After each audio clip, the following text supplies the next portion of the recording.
Hey students, so I'm going to read to you a little bit of Goblin Market by Christina Rossetti, and then I'm going to ask you some questions that you can think about and maybe write about in your journals. Morning and evening, maids heard the goblins cry, "Come buy our orchard fruits, come buy, come buy." Apples and quinces, lemons and oranges, plump unpecked cherries, melons and raspberries, bloom down-cheeked peaches, swart-headed mulberries, wild freeborn cranberries, crab apples, dewberries, pineapples, blackberries, apricots, strawberries, all ripe together in summer weather.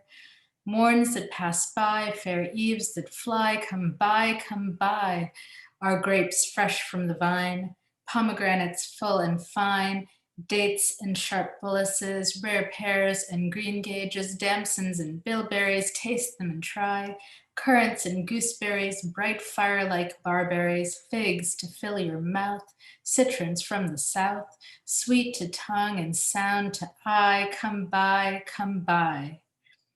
So that sequence there, it's very much in the sort of tradition of, the fruit market seller who's calling out to passing people, come by. If I don't know if any of you are musical fans, but in the musical based on, oh, I can't remember what this is, Dickens, I want to say. There's actually a song. Yeah, all the specifics are leaving me, but the song goes, "Who will buy this wonderful morning? Such a sky I never did see." Oh, now I'm also messed up the words, but I think those are two different lines. But they call out, sort of line by line, who will buy, and it's a seduction, right? And all right, it's from the musical Oliver. I'm now looking it up as I tell you. And you can go listen to somebody who sings it far better than I do if you want on YouTube. But I'll sing a little bit of it. "Who will buy my sweet red roses, 2 blooms for a penny?" And it's a chorus, so there are different people singing. So that person repeats several times, and then the milkmaid sings, "Will you buy any milk today, mistress? Any milk today, mistress?" And then the rose seller comes back, "Who will buy my sweet red roses?" And then you go on a little more and you get to the fruit. "Ripe strawberries, ripe, ripe strawberries, ripe." And then it's kind of a lovely chorus. I encourage you to take a look if you like music. But the connection here to think about, if you were going to think in terms of thematic issues, which the aesthetic critic would not be encouraging you to do, right? But you think about this sort of long tradition of seduction poetry. All of these, Shakespeare has quite a few along these lines, some of which you've probably read in high school. He also writes things that maybe critique some of that. There's one, "My Mistress' Eyes Are Nothing Like the Sun," which is kind of a riff on the classic seduction poem, which is full of praise for the mistress. And he's kind of calling that into question and doing something very clever with that.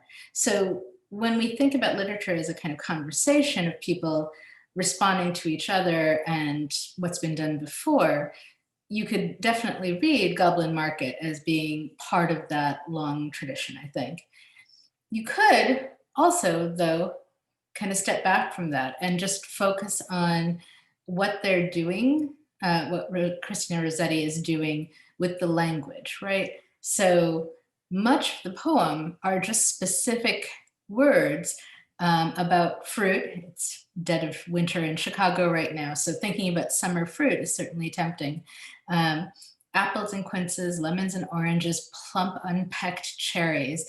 And now, I know they say this is a poem for children, but if you have a line, "plump unpecked cherries," cherries are traditionally connected to virginity, and when they say they're unpecked, that has to be a little bit of a joke, I think. I don't see how it could not be.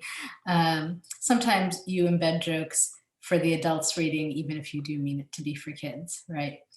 Uh, Melons and raspberries, bloom down-cheeked peaches, sword-headed mulberries, wild freeborn cranberries, crab apples, dewberries, pineapples, blackberries, apricots, strawberries, all ripe together.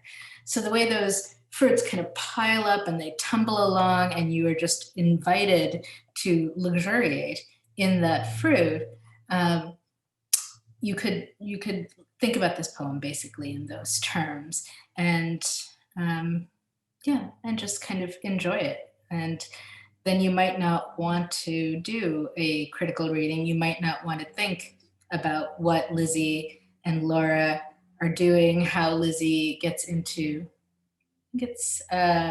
gets into trouble peeping at the goblin men, um, and eating their fruit.